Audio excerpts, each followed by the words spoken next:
We will begin with Mr. Floyd. Philanese Floyd is the brother of George Floyd, who was killed by Minneapolis police officers on May 25th.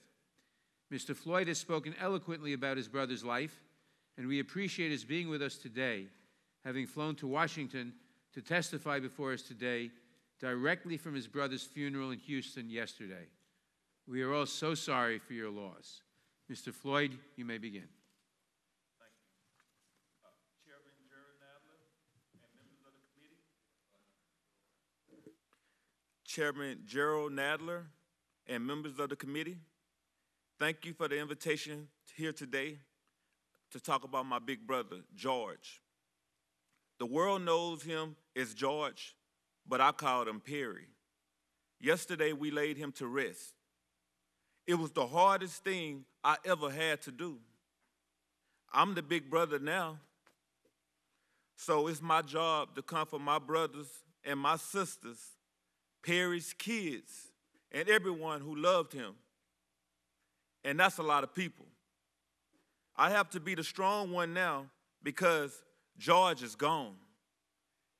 And me being the big brother now is why I'm here today, to do what Perry always would have done, to take care of the family and others. I couldn't take care of George that day he was killed, but maybe by speaking with you today, I can make sure that his death would not be in vain. To make sure that he is more than another face on a t-shirt, more than another name on a list that won't stop growing. George always made sacrifices for our family, and he made sacrifices for complete strangers. He gave the little that he had to help others. He was our gentle giant. I was reminded of that when I watched the video of his murder. He called all the officers sir. He was mild-mannered. He didn't fight back. He listened to all the officers. The man who took his life, who suffocated him for 8 minutes and 46 seconds, he still called them sir as he begged for his life.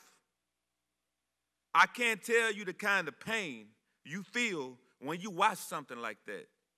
When you watch your big brother, who you looked up to your whole entire life, die begging for his mom, I'm tired. I'm tired of pain. Pain you feel when you watch something like that. When you watch your big brother, who you looked up to for your whole life, die begging for his mom. I'm here to ask you to make it stop. Stop the pain. Stop us from being tired. George called for help, and he was ignored. Please listen to the call I'm making to you now, to the calls of our family and the calls ringing out the streets across the world. People of all backgrounds, genders, and races have come together to demand change. Honor them, honor George, and make the necessary changes that make law enforcement the solution and not the problem. Hold them accountable when they do something wrong. Teach them what it means to treat people with empathy and respect. Teach them what necessary force is. Teach them that deadly force should be used rarely and only when life is at risk. George wasn't hurting anyone that day. He didn't deserve to die over $20. I'm asking you, is that what a black man is worth? $20? This is 2020. Enough is enough. The people marching in the streets are telling you enough is enough. By the leaders that in our country, the world needs the right thing. The people elected you to speak for them, to make positive change. George's name means something. You have the opportunity here today to make your names mean something too. If his death ends up changing the world for the better, and I think it will, then he died as he lived. It is on you to make sure his death is not in vain. I didn't get the chance to say goodbye to Perry while he was here.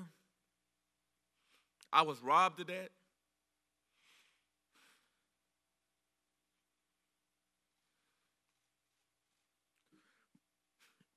But I know he's looking down at us now.